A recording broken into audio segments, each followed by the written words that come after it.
Hello, everyone. Welcome back to Mindful English. I'm Sarah.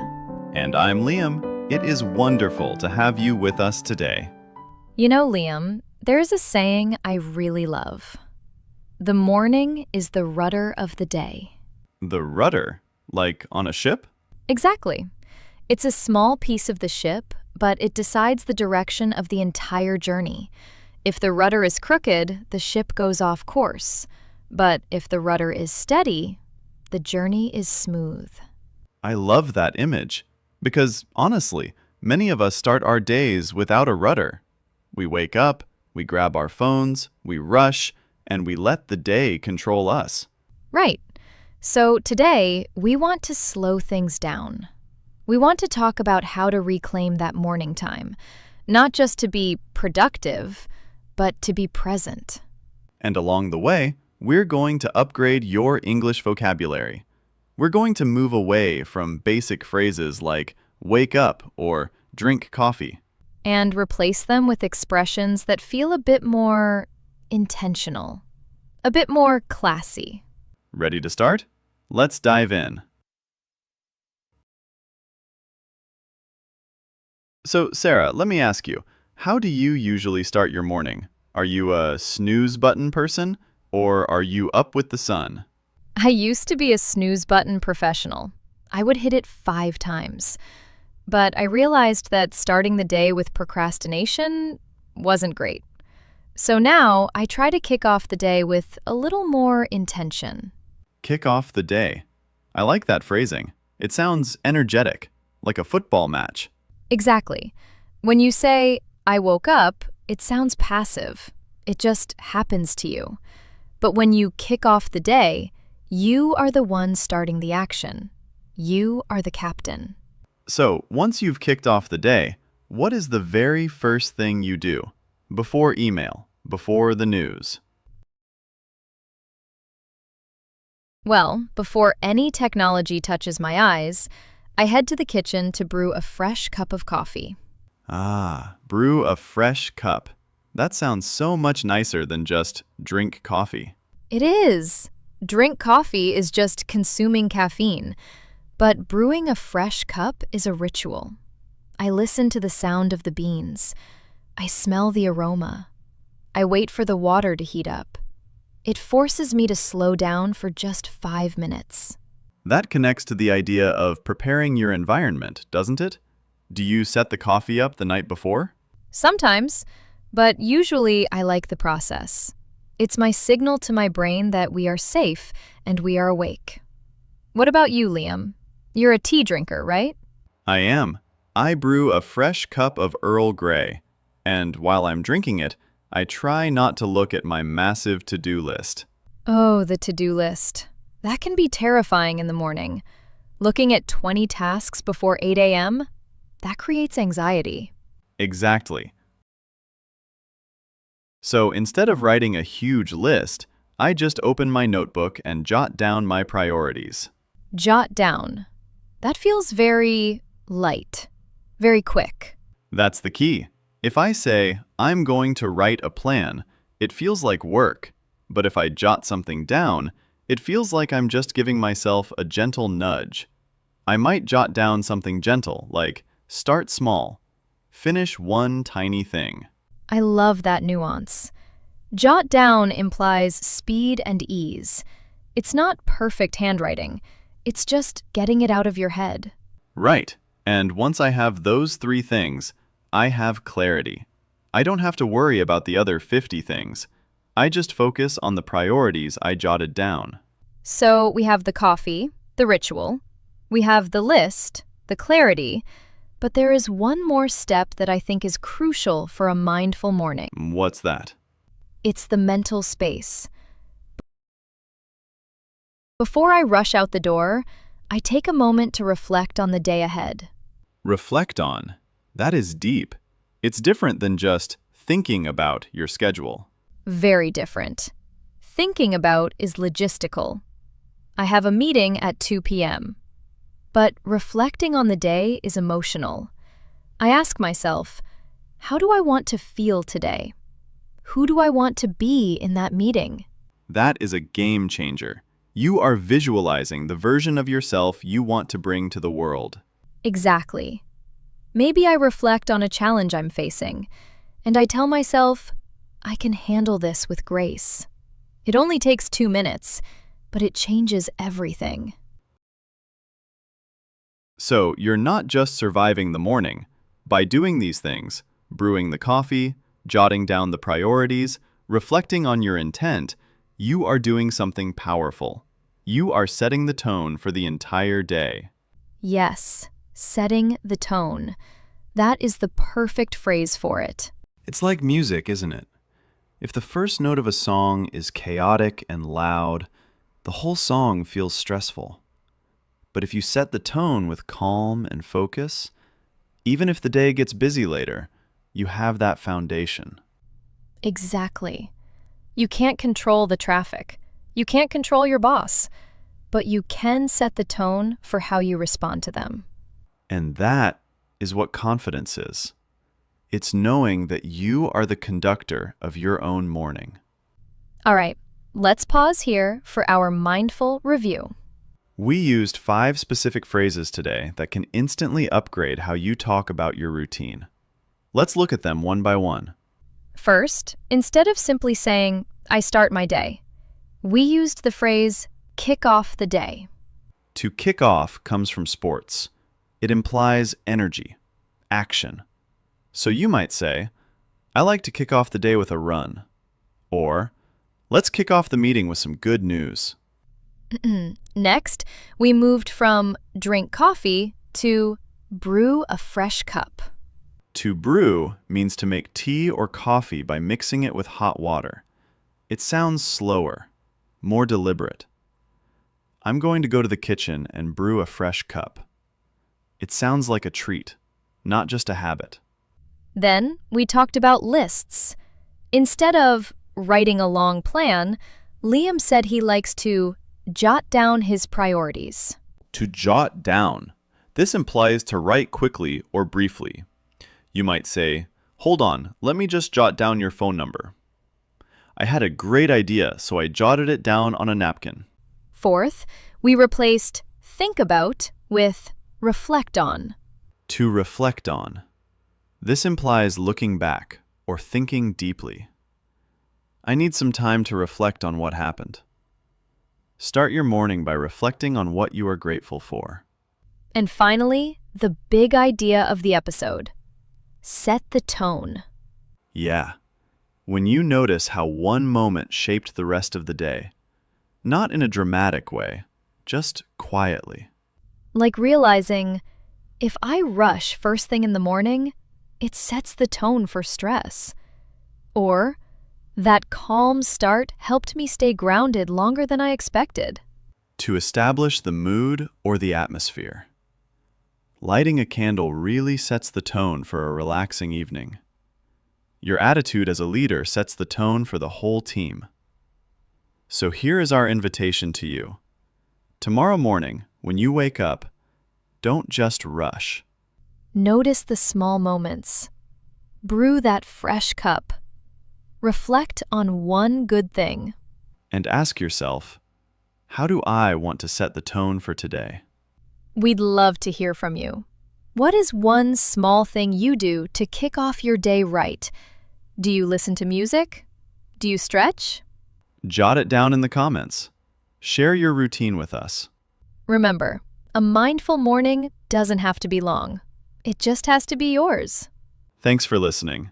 Have a wonderful start to your day. See you next time on Mindful English. Hello, everyone, and welcome back to Mindful English. I'm Sarah. And I'm Liam. Great to be back with you. Liam, I have a challenge for you today. Oh, I'm listening. Tell me about your typical Tuesday, but you have to sound like a textbook. I wake up at 7 a.m. I take a shower. I eat toast. I go to the office. Okay, stop. That's painful. It sounds like you're reading a police report. It really does. But honestly, that's how most people learn to describe their day. Just a list of actions. Time, action. Time, action. Right. But real life isn't a checklist. It has rhythm. Some moments are slow, some are rushed, some are honestly just chaotic. Exactly. So today, we want to help you move beyond the robot talk. We're going to show you how to describe the actual flow of your day. We've got 10 expressions that'll help you connect the pieces of your day like a real story. Ready? Let's dive in. All right, let's start with mornings. The alarm goes off. Do you jump out of bed right away? I wish. No, I need a few minutes to ease into the day. Ease into. I love that. It means you're not rushing, you're transitioning gently. Yeah, I might stretch, scroll through my phone for a bit, drink some water. I need that buffer before I actually get my act together. Get my act together. That's such a good one. It basically means before this point, you're kind of a mess, right? Oh, totally. Hair everywhere, can't find my wallet, half awake. But then, around 8 o'clock, I get my act together. Shower, pack my bag, ready to go. See, that's way more real. For me, I'm useless until I kickstart my brain with coffee. Kickstart. Like jump-starting a car? Exactly. Without that first cup, nothing's happening. But once I've had it, my brain's running and I'm ready to head out the door. Head out. That's what native speakers say all the time. It's casual and natural. Exactly. So we've eased in, we've kickstarted our brains, and we've headed out. Now, the workday begins. So you get to work. Mornings are usually when things get busy, yeah? Usually, by around 10 a.m., things are in full swing. In full swing. That means everything's happening at once. Peak activity mode. Yep, emails flying, meetings back to back. When it gets that intense, I really have to buckle down. Buckle down. That's a serious one. It means you're locking in and focusing hard. It does. I close Slack, silence my phone, put my headphones on. Just work mode. But then, you know that feeling around 3 p.m.? Oh, the afternoon slump. When your brain just stops. Exactly. Your eyes get heavy, you're staring at the screen, but there's still stuff to do. Yeah, that's when I just have to power through. Power through. We mentioned this before, but it's so useful. It's that feeling of pushing forward even when you're running on fumes. Right. Maybe I grab a snack, take a quick walk, but I power through until the workday's done. And finally, 6 p.m. hits. Or whenever you finish. The best moment. Time to call it a day.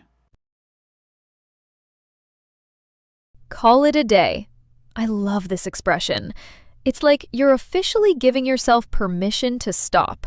But sometimes you can't, right? Like if there's a deadline looming? True. Sometimes I have to burn the midnight oil. Burn the midnight oil. Classic idiom. It means working late into the night. Like really late. Hopefully not every night, though. Because eventually, you need to sleep. Yeah, my favorite part of the evening is just trying to wind down. Wind down. Like a clock slowly coming to a stop. Reading, tea, no screens. Exactly. If I don't wind down properly, I can't fall asleep. And I need good sleep to recharge my batteries for the next day. Recharge my batteries. We're not machines, but we still need to plug in and reset. All right, so we just walked through a whole day together, from waking up to falling asleep. And along the way, we covered 10 really natural expressions. Let's do a quick recap, but this time, let's make it feel more real. So think about your morning. Do you need time to ease into the day? Or are you one of those people who can just pop out of bed? Honestly, I need coffee to kickstart my brain. Without it, I'm basically a zombie. Same. And before I leave the house, I have to get my act together. Keys, wallet, bag. Otherwise, I'm running back inside 3 times. And then you finally head out. You're on your way. Once you get to work, things usually ramp up. By mid-morning, the office is in full swing. That's when you need to buckle down, especially if you've got a lot on your plate. But then the afternoon hits. You're tired, maybe a little distracted. That's when you have to power through to the finish line. And when the workday's finally over, you get to call it a day. Unless you're on a deadline, then you might have to burn the midnight oil. But ideally, you take the evening to wind down, relax, reset, get ready for tomorrow. Because we all need to recharge our batteries. Otherwise, how are we supposed to do it all over again? So, think about your own day today. Did you have to buckle down this morning? Was your workplace in full swing? Or maybe you're listening to this right now because you're trying to wind down. Wherever you are in your day, try describing it with flow, not just facts. It'll make your English sound so much more natural. Thanks for spending part of your routine with us. We'll see you next time. For now, it's time for us to call it a day. Hello, everyone, and welcome back to Mindful English. It's Sarah here. And I'm Liam. If you're listening to this in the morning, good morning. But if you're listening at night, you're in exactly the right place. Tonight, we're turning the volume down a bit. We talked about morning routines back in episode 4, but honestly, Liam, I think the night routine might actually be more important. I think so too. Mornings get you going, but nights? That's when your body repairs itself. That's when you actually prepare for the next day. And there's something kind of magical that happens at night for language learners. So today, we want to talk about creating a routine that's cozy and restful, but also surprisingly productive. Grab a blanket, get comfortable. Let's wind down together. So, Liam, the workday's over, you've had dinner. How do you switch from work Liam to rest Liam? It's not easy. My brain wants to keep going, so I have to intentionally decompress. Decompress. That sounds like something from scuba diving. It basically is. When divers come up from deep water, they can't just shoot straight to the surface. They'd get sick. They have to come up slowly.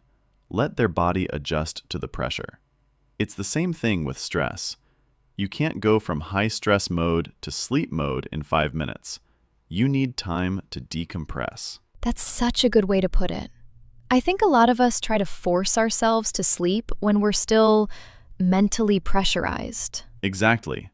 So for me, the first thing I do is a brain dump. A brain dump?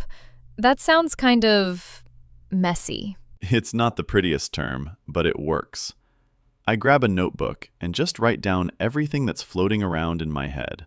Tasks for tomorrow, random ideas, things I'm worried about. I just dump it all out. Ah, so you're not carrying all of that to bed with you. Exactly. Once it's written down, my brain feels like it can let go. It knows I won't forget anything. It's like clearing out your mental RAM. I love that. I'm definitely trying that tonight.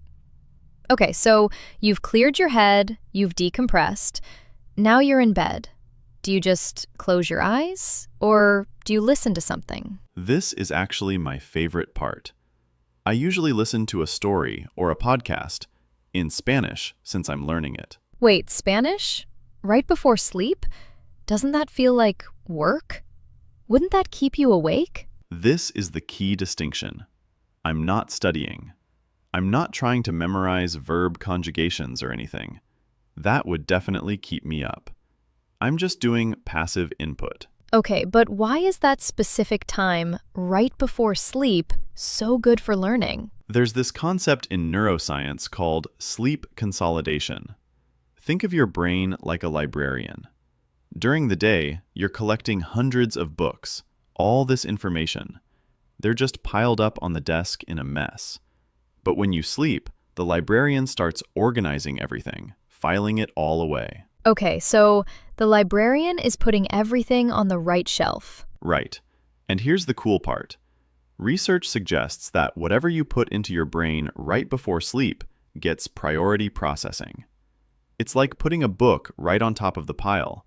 The librarian files that one first. So if I listen to relaxing English content right before I drift off, my brain is actually processing that English while I'm asleep? Exactly.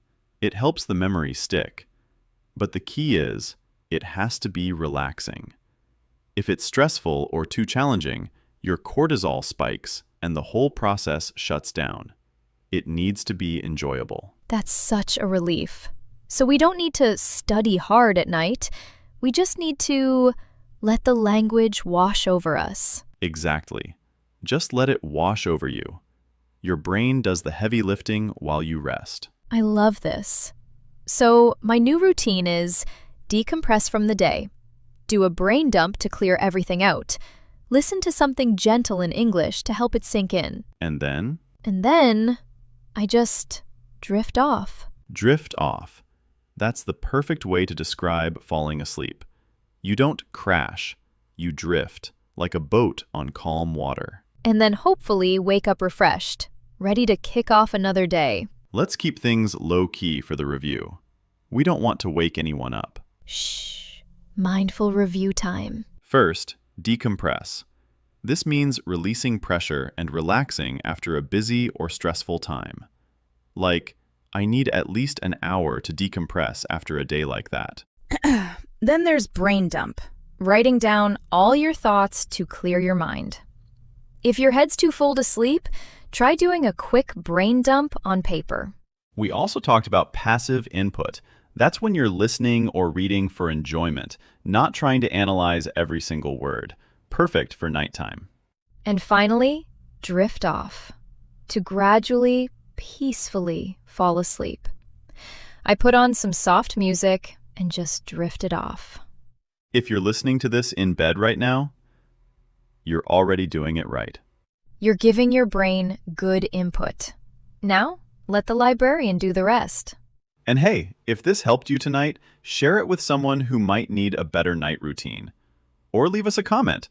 Tell us what you do to decompress. We'd love to hear what works for you. But for now, put your phone down, close your eyes, and trust that you learned something today. Good night, everyone. Sleep well.